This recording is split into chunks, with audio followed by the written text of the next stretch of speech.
ലഹരിയുടെ വഴി തടയാം, ഒന്നിച്ച് പോരാടാം. ലഹരി വിരുദ്ധ ക്യാമ്പയിന്റെ ഭാഗമായി സംസ്ഥാന സർക്കാർ ഉയർത്തിപ്പിടിച്ച ആപ്തവാക്യം ഇതായിരുന്നു. വളരെ വ്യക്തവും കൃത്യതയുമുള്ള വാക്കുകൾ.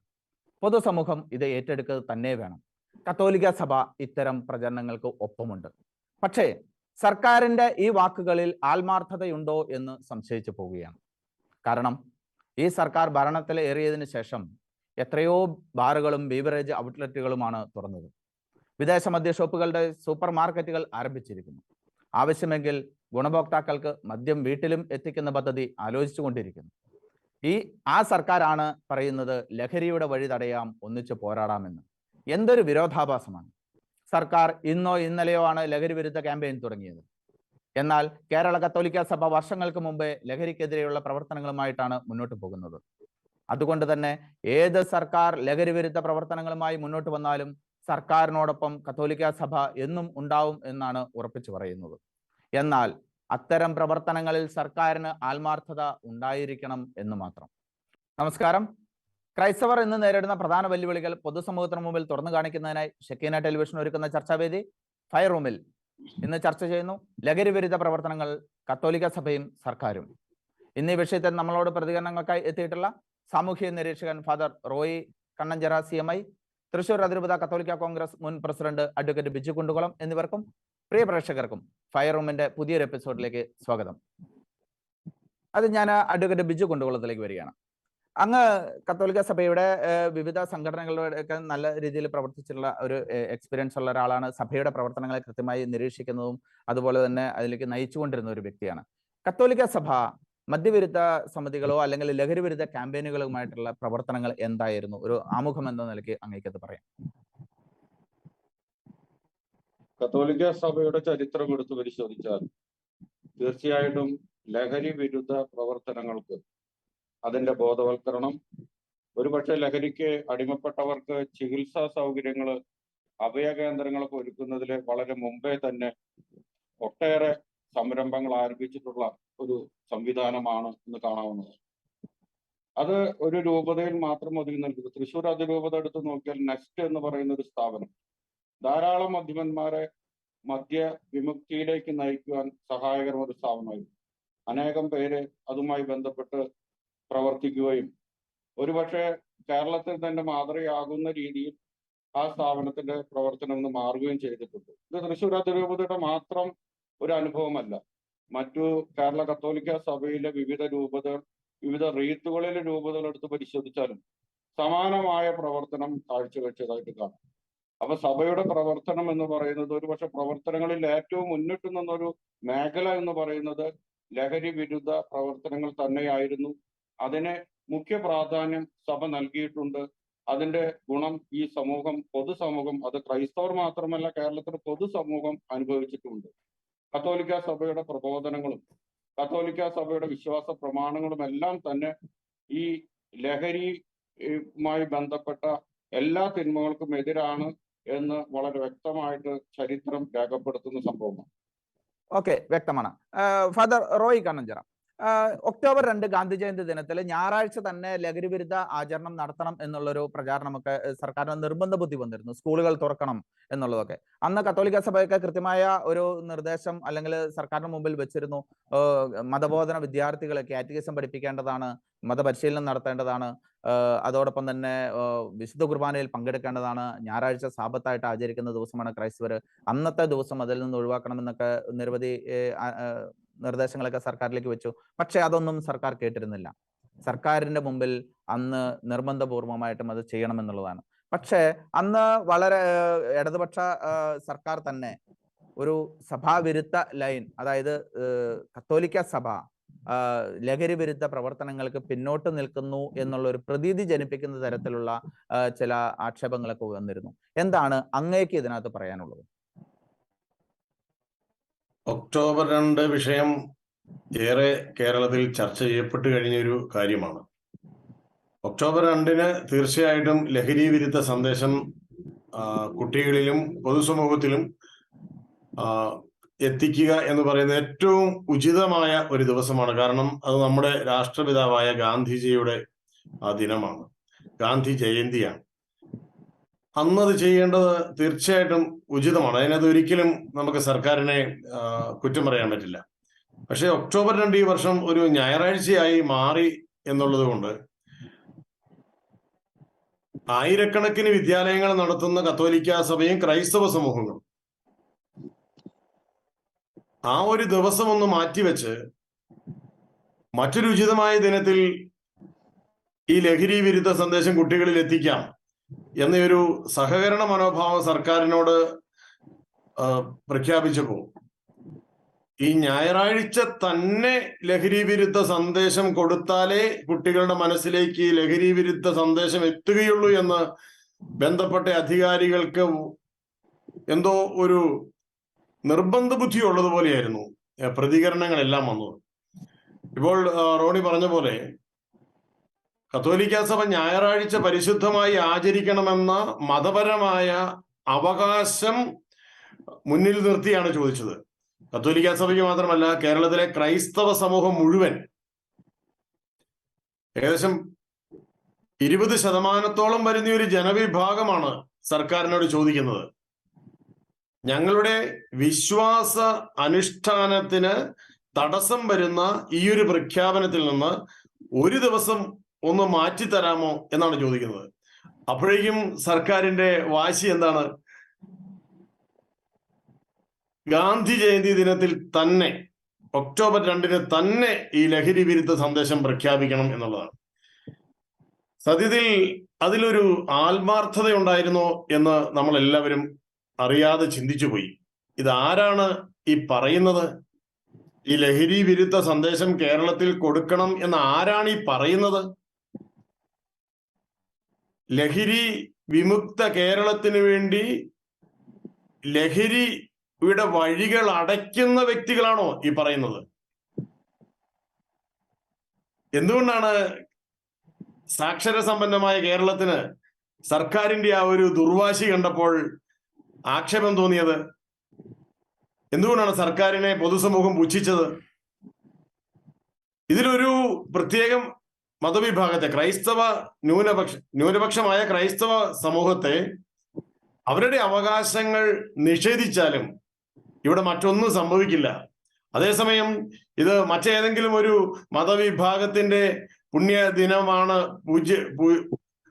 സവിശേഷ ദിനമാണ് ഈ ഒരു ഒക്ടോബർ 2 വന്നതെങ്കിൽ ഇതേ മുഖ്യമന്ത്രി ഈ ഒരു പ്രഖ്യാപനത്തിന് തയ്യാറാകുമോ? ഈ സർക്കാർ ഈ ഒരു പ്രഖ്യാപനത്തിന് തയ്യാറാകുമോ? കേരളത്തിന്റെ കഥ നമുക്ക് എല്ലാവർക്കും അറിയാം. അതുകൊണ്ട് അത്തരത്തിലുള്ള പിടിവാശി സർക്കാർ ഉപേക്ഷിക്കാതെ വന്നപ്പോൾ നമ്മുടെ വിശ്വാസം അനുസരിച്ച് ദൈവം തമ്പുരാൻ ഇടപെട്ടു എന്ന് മാത്രമേ നമുക്കതിൽ പറയാനുള്ളൂ. സർക്കാരിന് ആ ദിവസം ഒരിക്കലും ലഹരി വിരുദ്ധ സന്ദേശം പ്രഖ്യാപിക്കാതിരിക്കാൻ പറ്റുകയില്ല എന്ന് വാശി പിടിച്ച സർക്കാരിന് അത് മാറ്റിവെക്കേണ്ടി വരാനുണ്ടായ സാഹചര്യം അത് മാനുഷികമായ ഒരു സാഹചര്യമായിരുന്നില്ല. അത് എന്റെ വിശ്വാസം അനുസരിച്ച് അത് ദൈവികമായ ഒരു സാഹചര്യമായിരുന്നു. ദൈവം ഇടപെട്ട ഒരു സാഹചര്യമായിരുന്നു. അതുകൊണ്ട് ഉദ്ദേശശുദ്ധിയെ പൊതുസമൂഹം അംഗീകരിക്കണമെങ്കിൽ ഉദ്ദേശത്തിന് ശുദ്ധി ഉണ്ടാകണം എന്ന് സർക്കാർ മനസ്സിലാക്കണമെന്നാണ് എനിക്ക് അതിനോട് പറയാനുള്ള പ്രതികരണം. ഓക്കെ, ഞാൻ അഡ്വക്കേറ്റ് ബിജു കൊണ്ടുവളത്തിലേക്ക് വരികയാണ്. ഇന്നലെ നവംബർ 1 എല്ലാ പ്രധാന പത്രങ്ങളിലും വന്നിട്ടുള്ള ലഹരി വിരുദ്ധ, സർക്കാരിന്റെ ലഹരി വിരുദ്ധ ക്യാമ്പയിന്റെ ഭാഗമായിട്ടുള്ള ഒരു ഹാഫ് പേജ് പരസ്യമുണ്ട്. അതിനകത്ത് പറയുന്ന പ്രധാന വാക്കുകളാണ് ലഹരിയുടെ വഴി തടയാം, ഒന്നിച്ചു പോരാടാമെന്ന്. ഇത് സർക്കാർ എല്ലാ പത്രമാധ്യമങ്ങളിലൂടെയും കൊടുക്കുന്ന കാര്യമാണ്. അതിനകത്ത് പ്രധാനമായും പറഞ്ഞിട്ടുള്ള മറ്റൊരു വാക്കുകൾ ഞാൻ പ്രത്യേകം ശ്രദ്ധിച്ച ഒരു കാര്യമാണ്. മറ്റേത് ലഹരിയും ജീവിതത്തിന്റെ സ്ഫടികപാത്രം എറിഞ്ഞുടയ്ക്കുന്നതാവും, ജീവിതത്തെ നരകതുല്യമാക്കുന്നതാവും എന്നൊക്കെ പറഞ്ഞതുകൊണ്ട് അതിലേക്ക് തന്നെ എഴുതിക്കൊണ്ടിരിക്കുകയാണ്. ആ ആദ്യ ചുവടുവയ്പിൽ നിന്ന് തന്നെ ഒഴിഞ്ഞു മാറണം. അതായത് ലഹരിയുടെ ആദ്യ ചുവടുവയ്പിൽ നിന്ന് തന്നെ ഒഴിഞ്ഞു മാറണമെന്ന് മുഖ്യമന്ത്രി പിണറായി വിജയന്റെ കൃത്യമായ ഒരു സന്ദേശമുണ്ട്. എന്താണ് ലഹരിയുടെ ആദ്യത്തെ ചുവടുവയ്പ് എന്ന് പറയുന്നത്? അത് കഞ്ചാവ് പോലെയുള്ള അല്ലെ MDMA പോലെയുള്ള അതിതീവ്ര മയക്കുമരുന്നുകളുടെ ഉപയോഗമാണോ? സർക്കാർ ഒരു വശത്ത് ബീവറേജ് ഔട്ട്ലെറ്റുകൾ ഇവിടെ ആരംഭിക്കുന്നു, അതുപോലെ തന്നെ വീര്യം കുറഞ്ഞ മദ്യങ്ങൾ ഉൽപ്പാദിപ്പിക്കുന്നതിനുള്ള ശ്രമങ്ങൾ നടത്തിക്കൊണ്ടിരിക്കുന്നു. മരച്ചീനിയിൽ നിന്നും പൈനാപ്പിളിൽ നിന്നൊക്കെ മദ്യമുണ്ടാക്കാം, എങ്ങനെ ഉണ്ടാക്കാം എന്നുള്ള ഗവേഷണങ്ങൾ നടത്തുന്നു. ആ സർക്കാർ തന്നെ പറയുന്നു നമുക്ക് മദ്യവിരുദ്ധ ക്യാമ്പയിന്റെ ഭാഗമായി നമുക്ക് ഒന്നിച്ച് അണിചേരാമെന്ന്, ലഹരി വിരുദ്ധ ക്യാമ്പയിന്റെ ഭാഗമായി. ഇന്നലെ നവംബർ 1-ാം തീയതി പൊതു ഇടങ്ങളിൽ നമ്മൾക്ക് ശ്രദ്ധിച്ചാൽ മനസ്സിലാവും, 3 മണിക്ക് ശേഷം സ്കൂൾ കുട്ടികളെയൊക്കെ നിരത്തിക്കൊണ്ട് വിവിധ മനുഷ്യ ചങ്ങലകൾ സൃഷ്ടിച്ചു ലഹരിക്കെതിരെയുള്ള. ഇതൊക്കെ ഒരു പ്രഹസനമാണോ ശരിക്കും, അതോ ആത്മാർത്ഥതയുള്ള ഒരു സർക്കാരിന്റെ ഇടപെടലാണോ? ഇതൊരു പ്രഹസനമായിട്ട് പൊതുസമൂഹം വിലയിരുത്തിയാൽ അതിൽ തെറ്റു പറയാൻ കഴിയില്ല എന്നാണ് എൻ്റെ അഭിപ്രായം. കാരണം കേരള സർക്കാർ അധികാരത്തിൽ വന്നതിന് ശേഷം മദ്യരംഗത്തുണ്ടായ, മദ്യവിപണന രംഗത്തുണ്ടായ വർധന, മദ്യ ഉപഭോഗ രംഗത്തുണ്ടായ വർധന എല്ലാ മാധ്യമങ്ങളും എടുത്തു പറയുന്നതാണ്. അത് മാത്രമല്ല പൊതുസമൂഹത്തിന് അനുഭവവേദ്യമായിട്ടുള്ള ഒരു സംഗതി തന്നെയാണത്. നമുക്കറിയാം, കഴിഞ്ഞ തെരഞ്ഞെടുപ്പിലും അതിനു മുമ്പുള്ള തെരഞ്ഞെടുപ്പിലും ഇവിടെ 2 മുന്നണികൾ മത്സരിച്ചപ്പോൾ ഒരു മുന്നണി ഘട്ടം ഘട്ടമായിട്ട് മദ്യ നിരോധനം കൊണ്ടുവരണമെന്ന് അവരുടെ പ്രകടന പത്രികയിൽ വ്യക്തമായിട്ട് പറഞ്ഞപ്പോൾ ഇന്ന് അധികാരത്തിലിരിക്കുന്ന മുന്നണി പറഞ്ഞത് മദ്യ നിരോധനമല്ല ഞങ്ങളുടെ ലക്ഷ്യം, മദ്യവർജനമാണ്. ശരി, എങ്കിൽ മദ്യവർജനമാണെങ്കിൽ പോലും ആ മദ്യവർജനം എന്ന അവരുടെ വാഗ്ദാനം പാലിക്കുന്ന തരത്തിലാണോ അവരുടെ മദ്യനയം എന്ന് തീർച്ചയായിട്ടും ജനങ്ങൾ പരിശോധിക്കുന്നുണ്ട്. ഇപ്പൊ നേരത്തെ ഇവിടെ സൂചിപ്പിച്ചതുപോലെ അധികാരത്തിൽ വരുമ്പോൾ ഉണ്ടായിരുന്നതിനേക്കാൾ ഇരട്ടി അല്ല 3-4 ഇരട്ടിയിലേറെ ബാറുകൾ ഇന്ന് കേരളത്തിൽ തുറക്കപ്പെട്ടിരിക്കുന്നു. അതുപോലെ തന്നെ സർക്കാർ ഉടമസ്ഥതയിലുള്ള ബീവറേജ് കോർപ്പറേഷന്റെ ഔട്ട്ലെറ്റുകൾ അത് മിക്കവാറും എല്ലാ പഞ്ചായത്ത് അടിസ്ഥാനത്തിൽ ആരംഭം കുറിക്കാനായിട്ട് സർക്കാർ തയ്യാറായിട്ടുണ്ട്.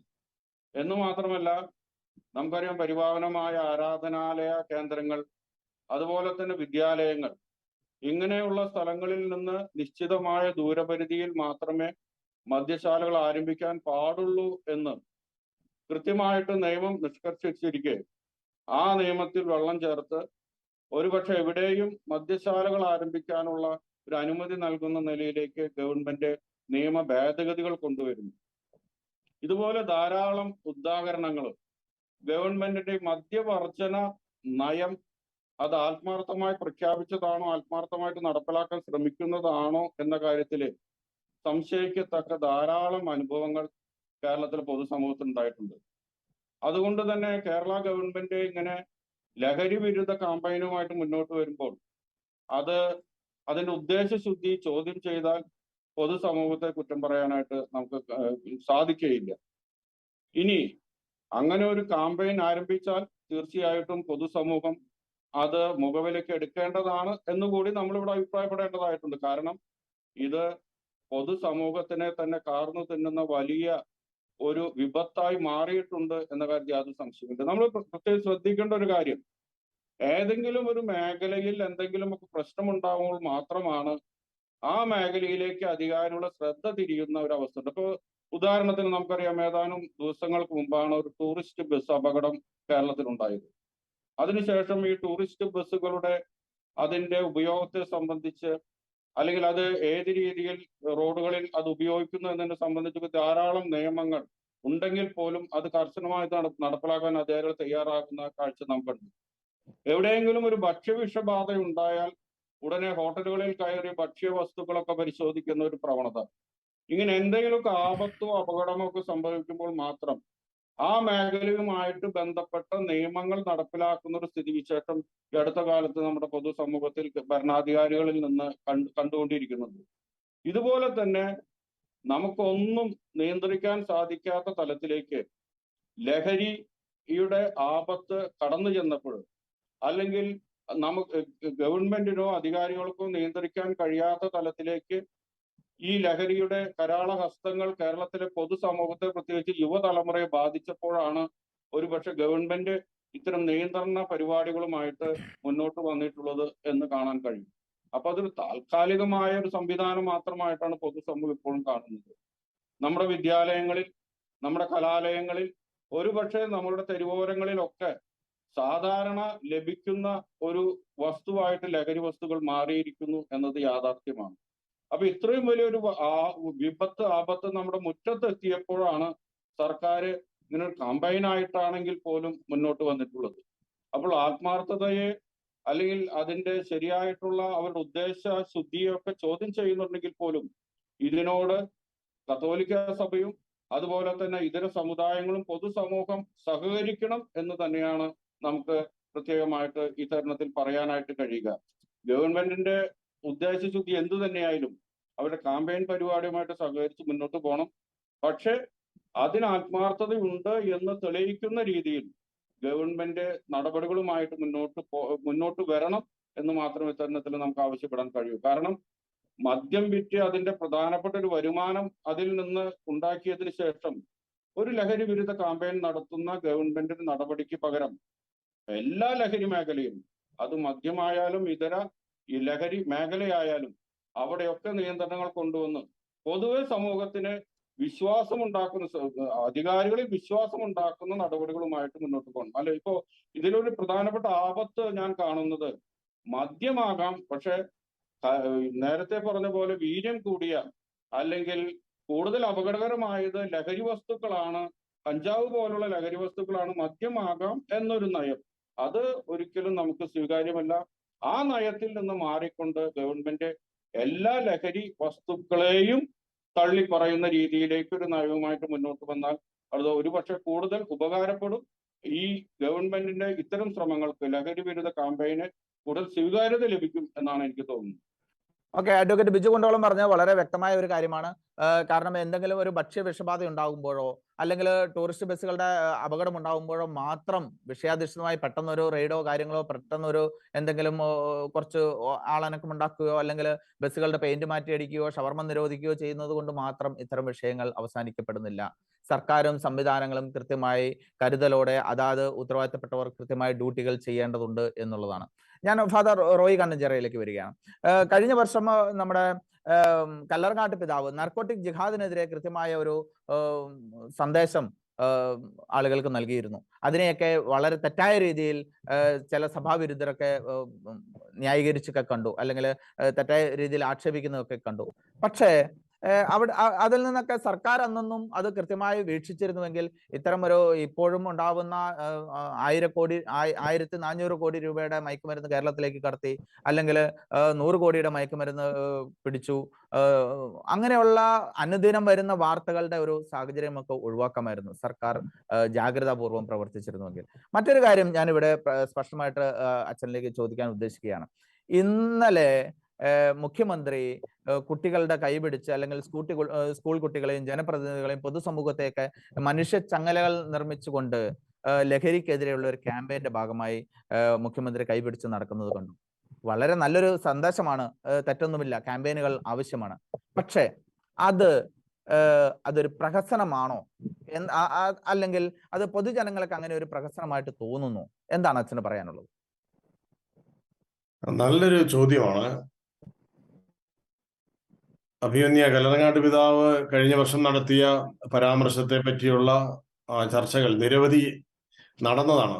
യഥാർത്ഥത്തിൽ പിതാവ് പ്രവചിച്ച ആ വാക്കുകൾ അക്ഷരാർത്ഥത്തിൽ കേരളത്തിൽ സത്യമാവുകയാണ്. അതിന്റെ തെളിവുകളാണ് ഇപ്പോൾ നടന്നുകൊണ്ടിരിക്കുന്നത്. അന്ന് പിതാവിനെതിരെ സംസാരിച്ച ഭരണകൂടം, അല്ലെങ്കിൽ പിതാവ് പറഞ്ഞത് വസ്തുതാ വിരുദ്ധമാണ് എന്ന് സ്ഥാപിക്കാൻ പരിശ്രമിച്ച ഭരണകൂടമാണ് ഇന്ന് മനുഷ്യ ചങ്ങല തീർത്ത്, മനുഷ്യ മതിൽ തീർത്ത് ഈ ഒരു അവസ്ഥക്കെതിരെ ഒരു പ്രതിബോധം ഉണർത്താൻ പരിശ്രമിച്ചത്. ഞാനും TV-യിലൂടെ ഇന്നലത്തെ മനുഷ്യ ചങ്ങല കാണുകയുണ്ടായി. സത്യത്തിൽ അത് കണ്ടു കഴിഞ്ഞപ്പോൾ വലിയ ഒരു വൈരുദ്ധ്യം തോന്നി. ഞാനത് എങ്ങനെയാണ് പറയേണ്ടതെന്ന് എനിക്ക് മനസ്സിലാകുന്നില്ല. കാരണം കുട്ടികള് കൈകോർത്ത് നിൽക്കുന്നു, എണ്ണമറ്റ കുട്ടികൾ കൈകോർത്ത് നിൽക്കുകയാണ്, മനുഷ്യ ചങ്ങല ഉണ്ടാക്കിയിരിക്കുകയാണ്. ഈ മനുഷ്യ ചങ്ങലയ്ക്ക് മുന്നിലൂടെ ജനപ്രതിനിധികളും ജനനായകരും സംസ്ഥാനം ഭരിക്കുന്ന വ്യക്തികളുമൊക്കെ കടന്നു പോവുകയാണ്.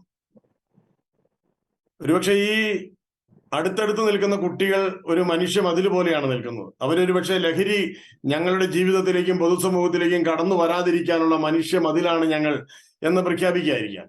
എന്നാൽ ഈ മതിലിന്റെ പുറകിലൂടെ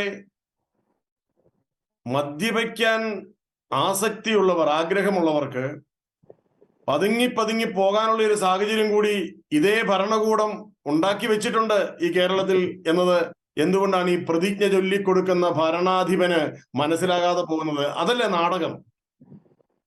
ഇവിടെ ബിവറേജസ് ഔട്ട്ലെറ്റുകളും ബാറുകളും കള്ളുഷാപ്പുകളും ബിയർ പാർലറുകളും എല്ലാം തുറന്നു കൊടുത്ത് മനുഷ്യനെ കുടിക്കാൻ പ്രലോഭിപ്പിച്ചിട്ട്, മദ്യപിക്കാൻ പ്രലോഭിപ്പിച്ചിട്ട് മദ്യപാനത്തിന്റെ ദൂഷ്യത്തിനെതിരെ പ്രതിജ്ഞ എടുപ്പിക്കുകയാണ് വളരുന്ന തലമുറയോട്. ഈ വളരുന്ന തലമുറ താമസിക്കുന്നത് മരുഭൂമിയിലൊന്നുമല്ല.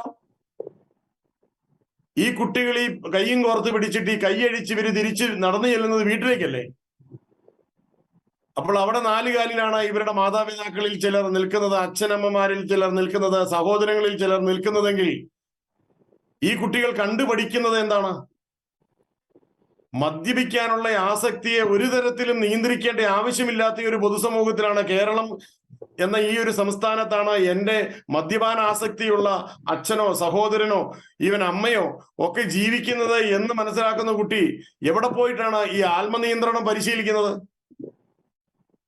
എവിടെ നിന്നാണ് ഈ മദ്യം ഉപയോഗിക്കരുത്, ലഹരി ഉപയോഗിക്കരുത് എന്ന് പഠിക്കേണ്ടത്? എവിടെ പോയിട്ടാണ്?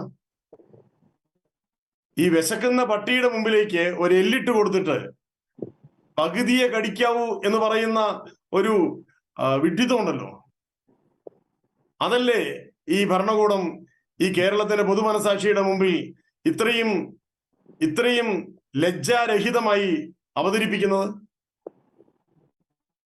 സത്യത്തിൽ മനുഷ്യച്ചങ്ങല ഉണ്ടാക്കുകയാണോ?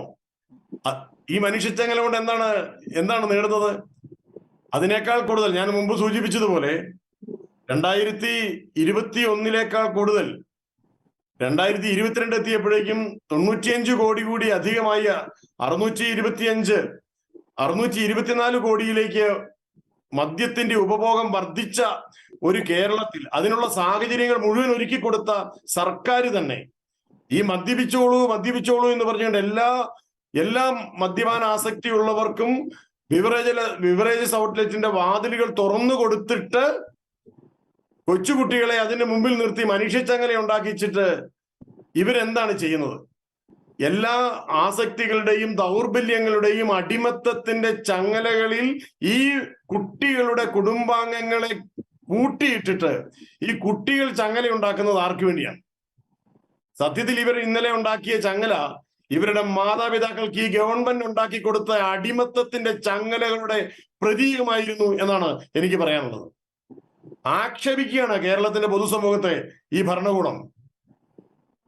സർവനാശത്തിലേക്ക് വെല്ലുവിളിച്ചിട്ട് കൊച്ചുകുട്ടികളെ കൊണ്ട് പ്രതിജ്ഞ എടുത്ത് കളിപ്പിക്കുകയാണ്, കബളിപ്പിക്കുകയാണ് കേരളത്തിന്റെ പൊതുമനസാക്ഷിയെ. ഇത് അവസാനിപ്പിക്കണം. കത്തോലിക്ക സഭയും ക്രൈസ്തവ സമൂഹവും പൊതുസമൂഹത്തിന്റെ നന്മയെ സ്നേഹിക്കുന്ന മറ്റെല്ലാ മതസമൂഹങ്ങളും കേരളത്തിൽ ഇത്തരത്തിലുള്ള മദ്യപാനാസക്തിയുടെയും ലഹരി മരുന്നിന്റെയും ഉപഭോഗം അവസാനിപ്പിക്കുവാനുള്ള സർക്കാർ നടപടിയോട് പരിപൂർണമായി സഹകരിക്കുന്നുണ്ട്. തീർച്ചയായും ഇവിടെ ബിജു സാർ സൂചിപ്പിക്കുകയുണ്ടായി വിവിധ രൂപതകളുടെ നേതൃത്വത്തിലുള്ള ലഹരി വിമുക്ത കേന്ദ്രങ്ങൾ. രൂപതകളുടെ മാത്രമല്ല, വിവിധ സന്യാസ സഭകളുടെ നേതൃത്വത്തിലും വിവിധ പ്രസ്ഥാനങ്ങളുടെ നേതൃത്വത്തിലും ഇവിടെ ലഹരി വിമുക്ത കേന്ദ്രങ്ങൾ പ്രവർത്തിക്കുന്നുണ്ട്.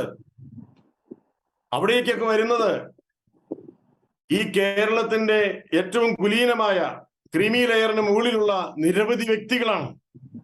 ഇവരൊക്കെ ഇങ്ങനെ കുടിച്ചു നശിക്കുമ്പോൾ ഇവിടെ നഷ്ടമാകുന്ന പൊതുസമൂഹത്തിന് ഉണ്ടാകാവുന്ന നന്മ അത് ഇല്ലാതെയാക്കി, കുടുംബങ്ങളുടെ ഖജനാവ് കാലിയാക്കി, വരുമാനമില്ലാതെയാക്കി, കുടുംബങ്ങളെ പട്ടിണിയിലാക്കി, എന്നിട്ട് ഈ സർക്കാർ പാവം ഈ കൊച്ചുകുട്ടികളുടെ കൈ കോർത്ത് പിടിപ്പിച്ച് പ്രതിജ്ഞ എടുപ്പിച്ചിട്ട് അതിന്റെ മുമ്പിലൂടെ ഇങ്ങനെ കൈ വീശി നടന്നു പോകുന്ന ഈ കാഴ്ച കാണുന്നത് ഈ കേരളത്തിന് ഏറ്റവും വലിയ ദുരന്ത കാഴ്ചയാണ് എന്ന് പറയാനാണ് എനിക്കിഷ്ടം. ഈ ഒരു കാപട്യം ഗവൺമെന്റ് അവസാനിപ്പിക്കണം. ഈ ഒരു കള്ളത്തരം ഗവൺമെന്റ് അവസാനിപ്പിക്കണം. കേരളത്തിന്റെ പൊതുസമൂഹത്തെ പരിഹസിക്കുന്നത് ഗവൺമെന്റ് അവസാനിപ്പിക്കണം. എന്നിട്ട് ന്യായവും നീതിയും ഈ ഒരു കാര്യത്തിൽ പുലർത്തണം. ഈ ഒരു മേഖലയിൽ സഹകരിക്കുന്ന എല്ലാ സംവിധാനങ്ങളിൽ നിന്ന് മദ്യപാനാസക്തിയുടെയും ലഹരി ഉപഭോഗ ആസക്തിയുടെയും തിന്മകളെ തുടച്ചു നീക്കുവാനുള്ള സംഘടിതമായ ശ്രമം ഉണ്ടാകട്ടെ എന്നാണ്. അതുവഴി കേരളത്തിനൊരു പുതിയ മനസാക്ഷി ഉണ്ടാകട്ടെ, ഒരു പ്രതിബോധം ഉണ്ടാകട്ടെ കേരളത്തിന്റെ പൊതു മനസാക്ഷിക്ക് എന്നാണ് എന്റെ ആഗ്രഹവും പ്രാർത്ഥനയും. ഓക്കെ, കൃത്യമായ ഒരു മെസ്സേജ് തന്നെയാണ് ഫാദർ റോയിൻ കണ്ണഞ്ചിറ ഇപ്പോൾ നൽകിയിരിക്കുന്നത്. കാരണം കുട്ടികളെ കൊണ്ട് മനുഷ്യച്ചങ്ങല സൃഷ്ടിക്കുന്നവർ വലിയ ആളുകളെ കൊണ്ട് ബീവറേജിന്റെ മുമ്പിൽ മനുഷ്യച്ചങ്ങല സൃഷ്ടിക്കുന്ന ഒരു സ്ഥിതിവിശേഷം എന്ത് ആത്മാർത്ഥതയുള്ളത്? സത്യമാണത്. കാരണം അത്തരം ആത്മാർത്ഥതയില്ലാത്ത ഇടപെടലുകൾ സർക്കാരുകൾ ചെയ്യുമ്പോൾ പൊതുസമൂഹം അതിനെ പുച്ഛിച്ച് തള്ളുക തന്നെ ചെയ്യും.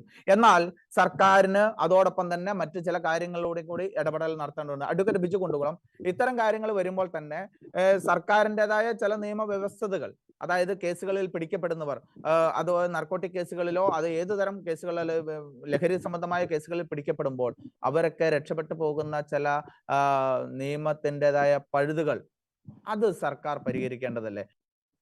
ഈ ഒരു പ്രശ്നം നമ്മൾ പരിശോധിക്കുമ്പോൾ നമ്മൾ ശ്രദ്ധിക്കേണ്ട ഒരു കാര്യം, രണ്ട് തരത്തിൽ ഇതിന് പോരായ്മകളുണ്ട്. ഇത് പ്രശ്ന പരിഹാരത്തിന് ഒന്ന്, നിയമപരമായിട്ടുള്ള കാര്യങ്ങളിൽ ധാരാളം പോരായ്മകൾ നിലവിലുണ്ട്.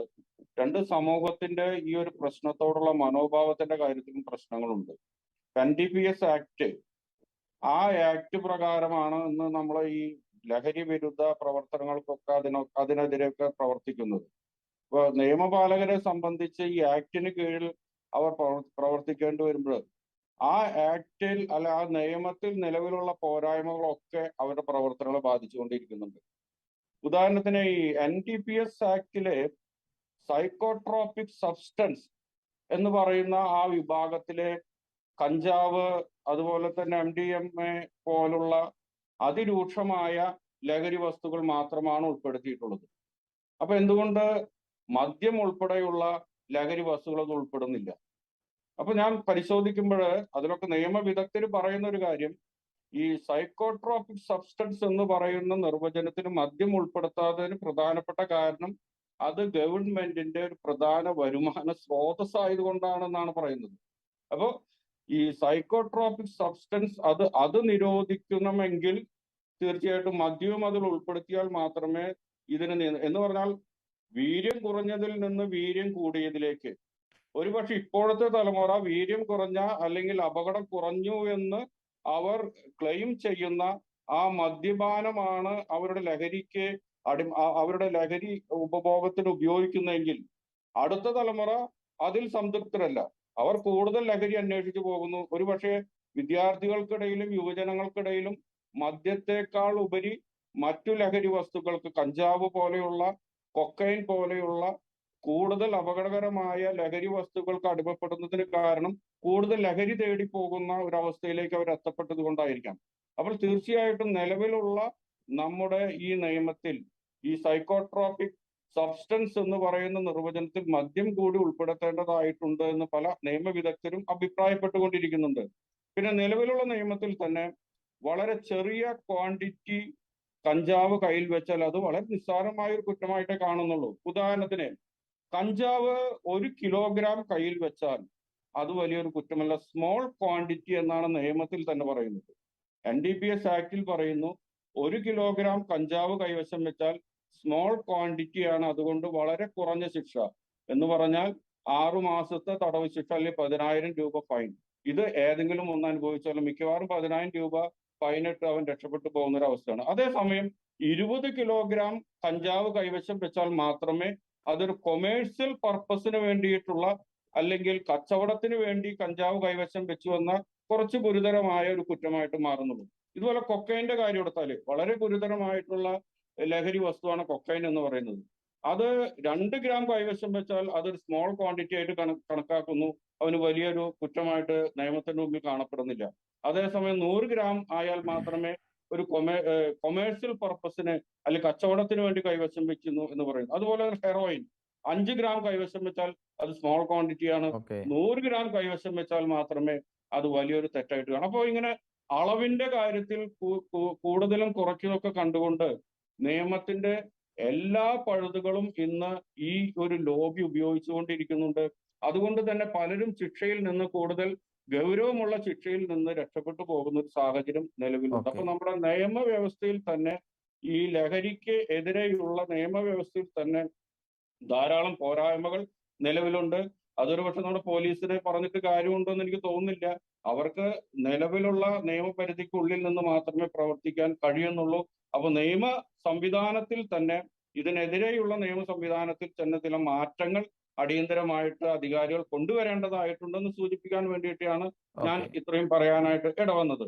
നേരത്തെ പറഞ്ഞതുപോലെ ഈ മദ്യം കൂടി ഇത്തരം കൂടുതൽ ഗൗരവമായ ഒരു കുറ്റകരമായ കൂടുതൽ ശിക്ഷ ലഭിക്കുന്ന ഒരു കുറ്റമായിട്ട് കണക്കാക്കുന്ന ഒരു സാഹചര്യം നിയമത്തിൽ ഉൾപ്പെടുത്തേണ്ടതായിട്ടുണ്ട്. എങ്കിൽ ഒരു പക്ഷേ ഈ നേരത്തെ പറഞ്ഞ സാഹചര്യം നമുക്ക് ഒഴിവാക്കാനായിട്ട് കഴിയും. അപ്പോ നമ്മുടെ നിലവിലുള്ള നിയമ സംവിധാനങ്ങളിൽ കൂടുതൽ കർക്കശവും കൂടുതൽ ശിക്ഷ ലഭിക്കാവുന്ന വകുപ്പുകളും ചേർത്ത് ആ നിയമ സംവിധാനത്തെ കുറച്ചുകൂടി ശക്തിപ്പെടുത്തേണ്ടത് ഒരു പക്ഷേ നമ്മുടെ അധികാരികൾ ശ്രദ്ധിക്കേണ്ട ഒരു മേഖലയാണ് എന്ന് തോന്നുന്നു. ഓക്കെ വ്യക്തമാണ്. സമയക്കുറവുള്ളതുകൊണ്ടൊന്ന് ഇടപെടുകയാണ്. ലഹരി വിരുദ്ധ പ്രവർത്തനങ്ങളും കത്തോലിക്ക സഭയും സർക്കാരും എന്ന് ഈ വിഷയത്തിൽ നമ്മളോട് ഇന്ന് പ്രതികരണങ്ങൾ നടത്തിയ സാമൂഹിക നിരീക്ഷകൻ ഫാദർ റോയി കണ്ണഞ്ചിറ CMI, തൃശൂർ അതിരൂപത കത്തോലിക്ക കോൺഗ്രസ് മുൻ പ്രസിഡന്റ് അഡ്വക്കേറ്റ് ബിജു കുട്ടുകുളം എന്നിവർക്കും ഞങ്ങളെ ശ്രമിച്ച പ്രിയ പ്രേക്ഷകർക്കും പ്രത്യേകം നന്ദി. അടുത്തയാഴ്ച മറ്റൊരു വിഷയമായി കാണാം. അതുവരേക്കും ഏവർക്കും ഗുഡ് ബൈ.